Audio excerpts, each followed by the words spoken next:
controversy in Vegas, and the Washington Capitals draw even with the Hurricanes. Welcome to NHL Wraparound Stanley Cupdate for Friday, May 9th, 2025. Vic and Neil with you as we head into the weekend. I have to say something that I had another friend of mine last night asked me if I had finished watching the late game, the Oilers and Golden Knights, because sometimes I'll turn in and then I'll watch the games early the next morning or the conclusion. So, unlike you that likes to tip me off on stuff, he offered me that courtesy and asked me before he engaged in dialogue. Very nice. This guy was a chicken at heart, I guess. Hardly. He knows the common courtesy. I just love ruining it. Go ahead. He'll have more time during these playoffs, I'm sure. Before we get into games from Thursday evening, big shout out and thank you to all of our listeners out there for our biggest download day ever on Thursday, May 8th. So appreciate you joining us each and every day during the course of the playoffs. Can't do it without you. And all right, Neil, I can't do this without you either. So we're going to start in. But you're not asking me to subscribe, and we are asking everybody out there that's listening to subscribe and have their friends subscribe, and let's get this thing going. I mean, it's a great day yesterday. Very proud of that. Very proud of where we've come in this short period of time, and hope that you're enjoying it as much as we're enjoying doing it. Subscribe is the word of the day. Amen to that. Let's hit Thursday's action. The Oilers now with a 2-0 lead over the Vegas Golden Knights, winning both games at T-Mobile Arena. A 5-4 overtime win, which had some controversy at the end. We're going to get to that. But Alex Pietrangelo back in the lineup for the Golden Knights. Pavel Dorofeev remained out. And the first period, things looking good because the player that was in the lineup for Dorofeev, Victor Olofsson, scores on the power play on a delay game penalty to Adam Henrique for shooting the puck up into the stands. Much like in Game 1, a quick start for the Golden Knights to start the second game. And a good start for Vegas. They had to come out and do that and try to put Edmonton back on their heels and get their crowd into it, which they did. They accomplished all that. I thought it was a great start for Vegas. I thought their zone entries were really good, and I also believe that the things that they were doing to Edmonton, which was really clogging up that neutral zone, and the Oilers had trouble navigating that through most of the first period. The best chance that Edmonton had was Connor Brown hitting a crossbar late in the first period. Yeah, and Connor Brown, what a series he's having. He's a guy that's made himself very noticeable in this series, walking in and scoring that insurance goal in the first game. And I thought had a real good game yesterday as well. Unlike Game 1, where you could see the Oilers taking the game over as early as late in the first period, when down 2-0, they got the game to 2-1 on a Corey Perry goal before the first intermission. I thought Vegas was much more on their toes at the start of the second period, and a big stop by Calvin Pickard on Ivan Barbashev about 8 minutes into the period, kept it 1-0, and then Olofsson again on the ensuing power play. So Calvin Pickard just keeps on rolling and has been probably the biggest surprise of the playoffs thus far. Pickard and Rantanen of Dallas, of course, who's been, in on their last 12 straight goals for the Stars. But Calvin Pickard is a guy who we thought tipped the scale towards Vegas by, the goaltending differential. After all, he is the backup to Stuart Skinner. He's not the number one for Edmonton, but he's come in. And last night was maybe the best game he's ever played in a very, very crucial situation. I thought he was fantastic. One thing that stood out here amongst a lot of these big saves by Pickard is, aside from the top line, with Olofsson and Mark Stone and Jack Eichel is the lack of finish for Vegas, because they had good opportunities all night. And something that was a shortcoming for Edmonton for a good part of this season, we're seeing Edmonton depth scoring, and this is now where you're seeing the Golden Knights starting to suffer. Well, the Golden Knights simply are not a high-scoring team. They just are not. If you look at their series with Minnesota, it was a fairly low-scoring series. And for the Edmonton Oilers, if you look at their series with LA, it was a high-scoring series. So there's no doubt that Edmonton can put a lot more pucks in nets than Vegas can. So it was going to be Vegas had to go on the attack, and they did do that, as we've talked about, in the first and second period. A little past the midway point of the second, the fourth line does the dirty work, and Jake Wallman's shot glances off Braden McNabb to tie the game. And then with about 5 minutes left, Tanner Pearson got stopped by Pickard, and Vasily Podkolzin puts the Oilers ahead 2-1, and then Darnell Nurse scores to up the lead to 2. But before the end of the second period, William Karlsson gets a goal, tipping in a shot from Jack Eichel. So it's 3-2 heading into the third period, and almost some unfamiliar territory for the Oilers, given that they have made so many comebacks in the third period during the playoffs. Indeed, the Oilers are in an unfamiliar territory because they're used to making comebacks, and this wasn't going to be a comeback. If there was going to be one, it was going to be the Golden Knights that were going to have to do it, and the Oilers were in the situation of having to hold on to a lead. By virtue of those 3 goals in 5 minutes and 46 seconds, and early in the third period, Zach Hyman doing a great job on a 50-50 puck with Brett Howden, outmuscles him, and he combines with Ryan Nugent-Hopkins, who got the second assist on the play, on Evander Kane's goal early in the third. And we keep talking about what a phenomenal addition Kane has been, having missed the entire regular season. I thought there was a lot of luck that went into that one, but he was in the right place at the right time. He crashed the net, which he can do because he's big and strong, and it just bounced around and bounced in. But you're right, he has been an incredible addition, put onto the team or put into the lineup in the playoffs, and not having played during the regular season, really, and just suddenly goes in the playoffs and is making a real impact in these playoffs. The 4-2 lead was short-lived because Connor McDavid, with somewhat of an inadvertent high stick in the offensive zone and on the ensuing power play, Eichel picks up his third assist of the game, crossed to Olsen for his second goal of the game, and this was something that the Vegas power play was absolutely exploiting the Oilers with these quick cross-ice passes. Surprisingly, because Edmonton usually is a lot better than that, but you got to give Vegas credit. They did find a way to pick some holes in the Oilers.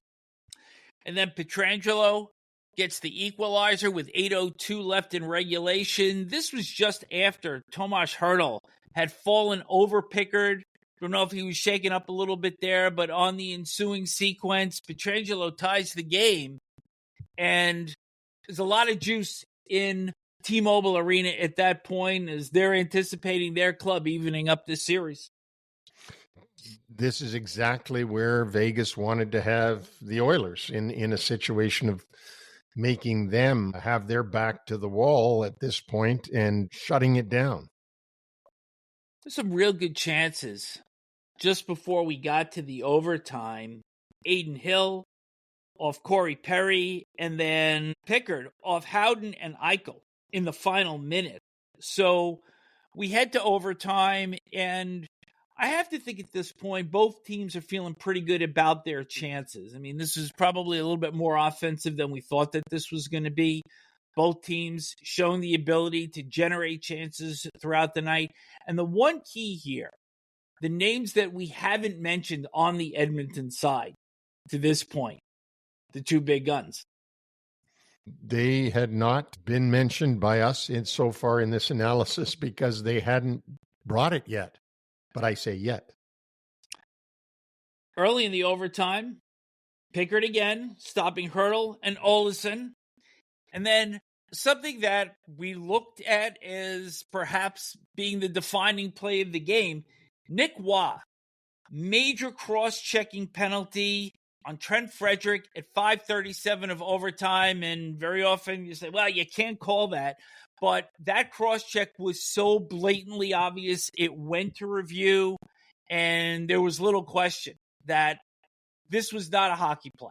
This was a bad cross-check. Nonetheless, this penalty is killed very effectively by the Golden Knights. Closest chance was Zach Hyman hitting the crossbar right at the end of the power play. Aiden Hill made a big save off Connor McDavid with a carom off of the end boards with about 6:40 left in the overtime. But then the key controversy here. Victor Arvidsson, Braden McNabb going after a puck. Arvidsson gets his stick in the skates of McNabb, does a little bit of a can opener. McNabb goes into the boards hard with his left shoulder, goes off the ice holding that shoulder. The Golden Knights are irate that this is not called, because you have to think, even though the penalty against Waugh was egregious, if there is something that happens on the other side, you can't miss that. And according to the Golden Knights, referee Gord Dwyer did. And did you think it was a penalty? It was a tripping penalty, a can opener type situation? I did. And when a player goes into the boards that awkwardly, you know that there is something that is causing it. And I believe that that was a call that was missed. And of course, made worse because on the ensuing faceoff, 17 seconds later, Perry to McDavid, and McDavid catches Eichel flat-footed. He gets the puck to Leon Draisaitl. Game over. And I got to agree with you that in the way they're calling penalties in this playoffs, in the little crap that they're calling, a stick goes on a glove, a guy goes to lift another guy's stick up, but it hits up in a different place, and he goes off for hooking and for slashing and for this and that. And you can tell by the look on the player's face. If you've been watching these games for decades, and you look at a player's face, you know whether he meant to do anything. They're sitting in their box shaking their head going like, what am I supposed to do? How do I defend if I can't do anything that you're not going to call a penalty for? And then you get a situation like this where McNabb goes into the boards that awkwardly with Arvidsson, and they don't call anything. It's perplexing to everyone, especially the home team. And then for that to end up with a puck in your own net. I mean, can you imagine the fury of Bruce Cassidy and the rest of the Golden Knights? And as I said, the look of McNabb going off the ice wasn't good. Should have an update probably at some point on Friday before this series resumes in Edmonton, Game 3, 9 o'clock. Just a reminder that our website is NHLWraparound.com, and if you have a question regarding the playoffs or something you want to get off your mind, please reach out to us at NHLWraparound@gmail.com. Let's head to the East, where the Washington Capitals even their series with the Carolina Hurricanes with a 3-1 win. A couple of notes heading into this game. Jack Roslovic replaced Mark Jankowski for the Hurricanes. And for the Capitals, looking to get a little bit more spark on their top line, they moved Alexi Protas up to the number one line. But Game 2 started a lot like Game 1. Shot attempts started out with Carolina 21-5. To me, it looked exactly like Game 1 at the beginning. And you know what? I think Game 3 is going to look like Game 2 and Game 1 in the beginning, because that's how Carolina plays. And if you look at the Washington Capitals and the metrics on how that team played all year, they are not a fast-starting team. Mm-hmm. They have been a team that's built during the game that gets going better and better as the game goes on. And Carolina comes out, as you once were quoted saying, shooting from the parking lot. And I would think that that'll be even more that way when they get home to Raleigh and play game number 3. I think one thing that stood out that was different from game 1 is while Carolina did more of the dictating in the first period, I did think that Washington came on, got some traction, started to get some pucks in deep, and be able to really exercise the push that they wanted, probably from back in game 1. So in reality, it took them the better part of 4 periods to start to get going. Oh, for sure. And like I said, there's slow starters. Yeah. But you could see, though, in the first period that this was a different Washington mindset than you saw in game 1. And they caught a break the second period where Connor McMichael got a breakaway off a neutral zone turnover. It was a backhand flip by Walker at center ice that hit his own teammate Shane Gostisbehere up high, and it carried him to McMichael for the breakaway. So he opens the scoring at 2:16 of the second, and then mid part of the period, Anthony Beauvillier with a golden opportunity. He hits the post, and then Tom Wilson from in front on a power play later in the second period gets stopped by Freddie Anderson. But overall, this was clearly the best of their 5 periods at that point in terms of dictating the play. And going back to the goal by McMichael, it was even more fortuitous for Carolina, for Washington, than you really made mention. What happened was Walker backhanded that puck and caught Gostisbehere in the throat, in the Adam's apple. Yeah. And he was basically paralyzed. So he couldn't even get back. He couldn't stay with McMichael to try to stop him, because he was, he needed help. And that let McMichael go right in and, of course, score that first goal. So it was a very odd play. But it wasn't like it hit him in the face. It wasn't like he got, a cut or something. This was right in the throat. And if we've all gotten hit in the throat at some point in our life, and it is perplexing. It's debilitating when you get hit there. And it's scary also because you can't breathe, you can't swallow. And so you literally seize up. Right. And you want to get to the bench, but now you got to chase this guy because you're a defenseman and you got to try to stop this guy, but you're holding your throat. So it was really bad, a really unfortunate situation for Gostisbehere and for Carolina. So just like game 1, scoreless first period, Caps up 1-0 after the second. And again, similar to the first game, Caps get a power play early in the third period. But unlike the first game, where that power play was awful, Washington converts this time. Tom Wilson to John Carlson, backdoor, and it's 2-0.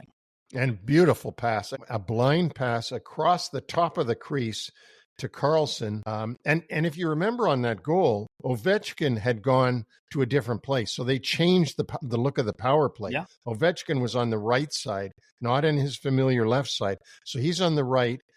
Everybody's sort of Carolina's focused on him being over in the right, which allowed Carlson to sneak down the left side and be in position when Wilson made that fabulous pass. So all in all, just a great goal by the Washington power play.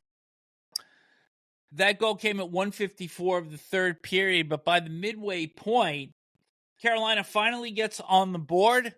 A goal by Shane Gostisbehere, beating Logan Thompson, who I thought once again was outstanding in this game.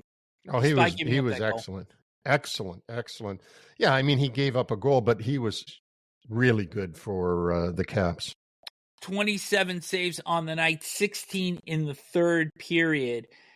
And one thing that can happen when you're late in games and you're protecting a lead, you cannot get an odd man rush. And that's exactly what happened in the waiting minutes.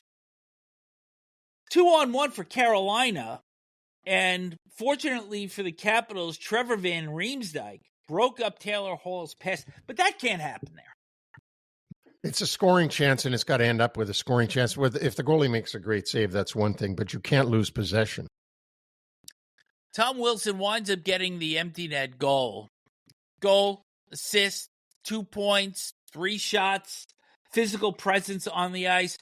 Once again, displaying he is a total package and is a difference maker every night that he's on the ice. You cannot ignore when he's out there. No, you see 43, and you notice 43 on the ice, and him and Jordan Stahl went head-to-head. Jordan Stahl knocked him into his own bench at one time, but he didn't do anything. He did a couple of things where he should have got penalized. There was a first period where he did a chokehold on somebody on Carolina and pulled him down to the ice, unpenalized, nothing, and then he also jumped up and got Sebastian Aho. Yeah. There was a scrum in front of the bench, and there should have been a penalty there when he came up and put him in a headlock and I don't know what else. But listen, every team would love to have 43 on their team. And what is it? It's something to just bring the heat up a little bit more. Right at the end of the game, Logan Stankoven found himself right in the middle of the Caps celebration, and that set off a little bit of a dust up and really sets the stage for Game 3 coming up in Carolina on Saturday. And that game will be at 6 o'clock, so both games starting a little bit earlier on Saturday. Before we close this one out, shot attempts in this game once again favored Carolina by a significant margin, 85-50, and it was 94-34 in Game 1. But in this game, it felt more as if the Hurricanes' pressure kind of bookended the game. It was heavy at the beginning, it was heavy at the end, and not as relentless as it was what felt to be the entire evening in Game 1. Well, and I think the easy answer to that is that Washington had a crap game on Game 1. They didn't show up, but they showed up in Game 2, and they did what they do. They did a big pushback and were physical and played hard. And you're not going to out-attempt shot-wise Carolina. You're just not going to do it. So Logan Thompson's got to be on his game, and you've got to block a lot of shots. But I thought it was a good game by Washington, by the Capital standards, and this really makes this series exciting, as I said, going back to North Carolina. And it's very simple. For these two teams, they're stylistically very different, and it's going to be the one that continues to be able to dictate their will and their style, which will actually determine who winds up winning this series. Yeah, and Carolina is a tough place to play. Yeah.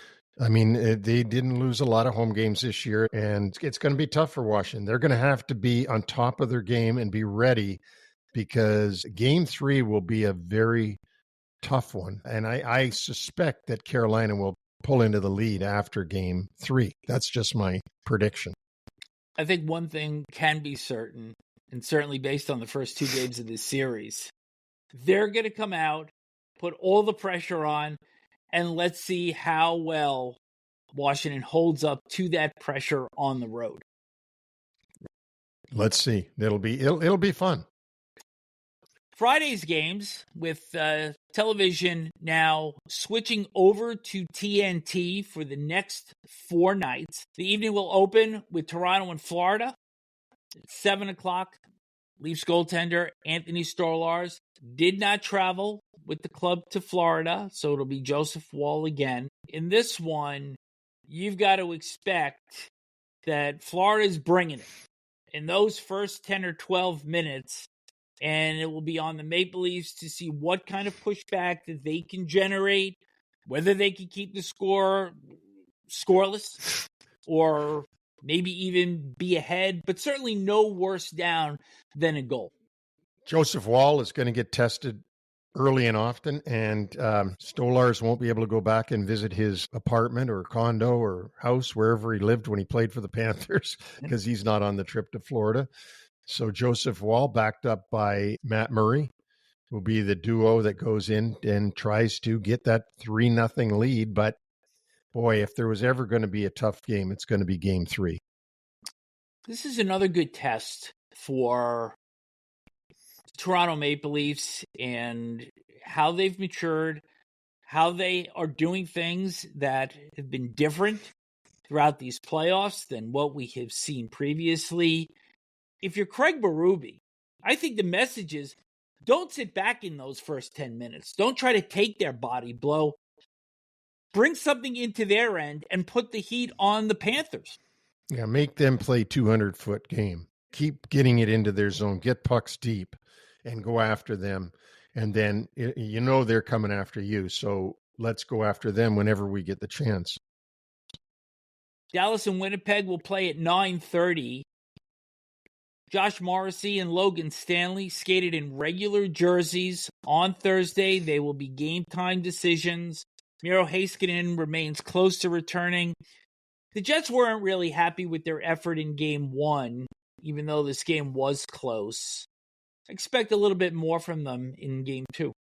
Yeah, I would expect a complete assault. And again, all eyes will be on Hellebuck. We know he played good in Game 1, but he's got to keep it up now because, I mean, do you trust him yet? I mean, do you trust what you're going to get out of Hellebuck going forward now? I certainly do more. And you had asked me that question, and I thought he played well. I didn't think any of the 3 goals that Dallas scored were his fault. So in terms of that being something that I'm really looking at, like I think we were, both of us, during the St. Louis series, I think he is settled back in now that the pressure is off and he has that blue series behind him. Right, but we don't expect any bad goals on him, and that's a lot of pressure too, right? Because, I don't know, he's played at a level where if he lets a bad goal in, we sit up and go, oh my God, is he off his game again? You know, we're looking for signs of which Hellebuck are we getting. And the other piece of this is much like Jordan Binnington in the opening series, Jake Ottinger is a formidable opponent at the other end. He's a great goaltender, and he's a lot of the reason why Dallas is where they are. But the most interesting thing in this game number 2 will be the Moose, Mikko Rantanen. Will he continue his unbelievable pace of being involved in Dallas's last 12 goals? Will he continue that and maybe get another hat trick? I mean, that's the guy that Winnipeg's going to have to focus on. This guy has become just a monster. When you talk about secondary scoring being that important, but then you look at what this guy's doing, it's who needs secondary score? Just keep him on the ice. Well, he's been double shifting with the 4th line, so he's playing a ton of minutes, making the most of his opportunities. It's skill, it's brawn, it's a little bit of luck here. There are a few players in the history of the Stanley Cup playoffs that have had a run like this, if any, for that matter. Absolutely. The first name that came into my mind was Messier. Did he have a run like this? And I don't remember it being like that. This guy has just been incredible. He alone has to raise the odds of Dallas winning the Stanley Cup. I mean, when you look at the teams that are left, I mean, you think, well, Dallas has a really good shot to win now. But before Rantanen, pre-Rantanen, I didn't think they really were going to win it. But if they keep playing this way, and Rantanen, I mean, obviously he's not going to go at the torrid pace he was at, but if he goes even close to that, I mean, Dallas is a very formidable contender to win the Cup. Remember in our Stanley Cup preview that we were talking with Craig Button and we discussed the Avalanche and the Stars and the acquisitions at or around the deadline where we said, and it was probably me specifically, regarding Colorado hitting a lot of singles and doubles because historically it's the teams that fill in several slots at the deadline that wind up succeeding in their Stanley Cup championships. And the teams that hit the home run at the deadline, i.e., the Stars picking up Rantanen, usually don't. And that is just being completely unfounded in this year's playoffs.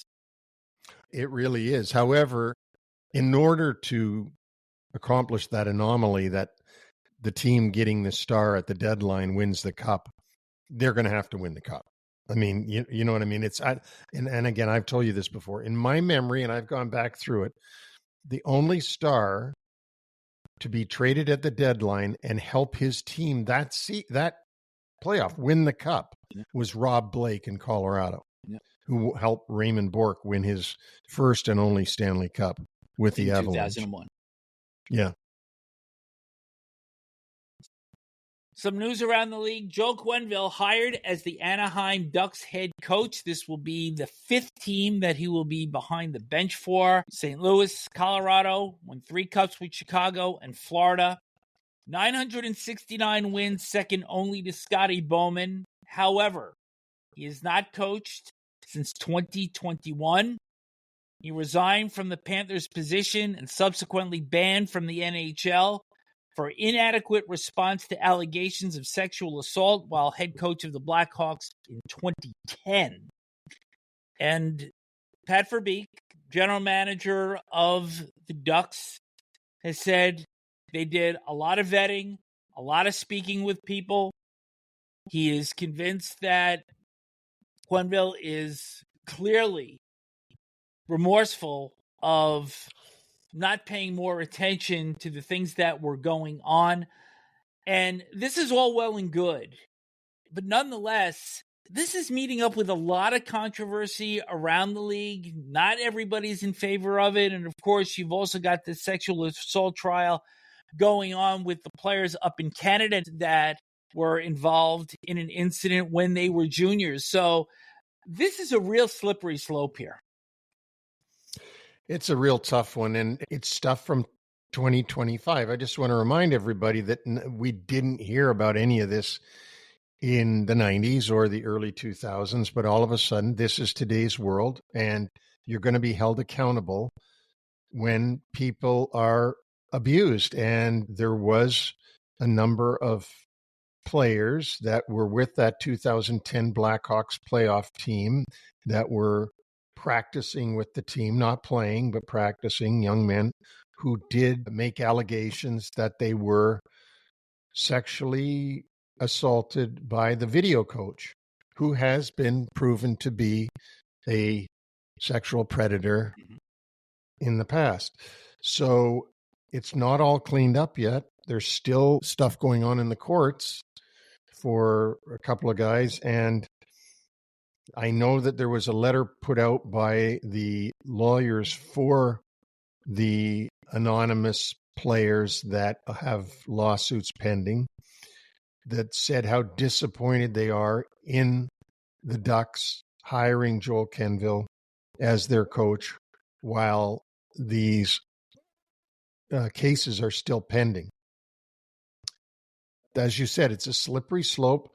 We'll see how people around the league, meaning fans and so on, react to Joel next season. I know I got text, Vic, from some people saying, great, good for him, great guy, and others saying they can't believe that Anaheim did this. So, you know what? It cuts down the middle. Not everybody has the same opinion of this, and some people think that he didn't know enough about it to have been held so harshly on it. Some people think if he knew anything at all about it and didn't do anything, he should be harshly chastised. So let's just see where it goes. But I think also the piece here is Quenneville resigned in 2021, was reinstated on July 1st of 24, but like you said, it cuts both ways, and I don't think that this necessarily wipes the slate clean because there are very strong opinions on this on both sides. This is the last comment I'll have on this, is that there was enough evidence presented through the investigation by the law firm hired to do it that head coach Joel Quenneville, general manager Stan Bowman, and assistant general manager Al McIsaac knew enough about the situation and did not take action that he felt a suspension from the league was warranted. And Joel Quenneville, who was then the head coach of a totally different team, the Florida Panthers, had to resign. Stan Bowman had to resign from the Chicago Blackhawks, as did McIsaac. If there wasn't anything there, Gary Bettman would not have taken that harsh of a step. So I'll leave it at that. But there is or was something there that caused Gary to take action. And of course, Kyle Beach, one of the players that has been public and was victimized by this, has been very public about his comments against Brad Aldridge, who subsequently had his name scratched off the Stanley Cup.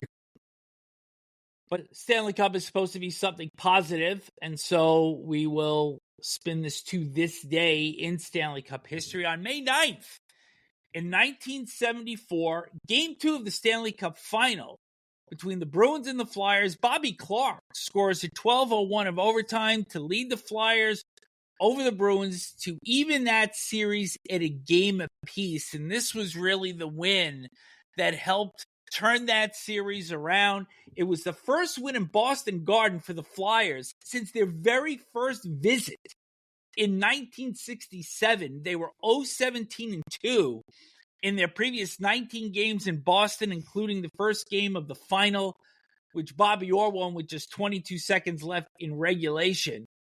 Moose DuPont got the tying goal with 52 seconds left in the overtime, and two of the great nicknames in league history got assists on Clark's goal. You ready? Yeah, let's hear them. Cowboy Flett and Dave the Hammer Schultz combined on this goal with Clark, who batted in his rebound against Gilles Gilbert, and the Flyers went on to win the Stanley Cup in 6 games. That's a great day in Stanley Cup history. And I remember when the Flyers won the Cup in 74, that was the first expansion team to win the Stanley Cup, something we thought we'd never see when expansion came in 67, 68, because it was just nonstop of Montreal Canadiens winning it and Boston Bruins winning it. And when would an expansion team ever win it? So it was amazing to see the Philadelphia Flyers win it. I will say one other personal note about May 9th. It's my parents' wedding anniversary. Knock on wood. I'm going to tease tomorrow's day in Stanley Cup history because it's May 10th, and we all know it's 55 years since Bobby Orr's goal and the great imagery that came with his Stanley Cup winner against the St. Louis Blues. So I'm mentioning it here.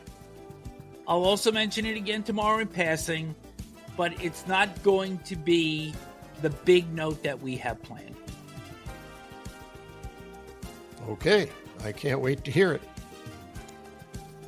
Until then, enjoy the hockey on Friday. We will speak to you again Saturday.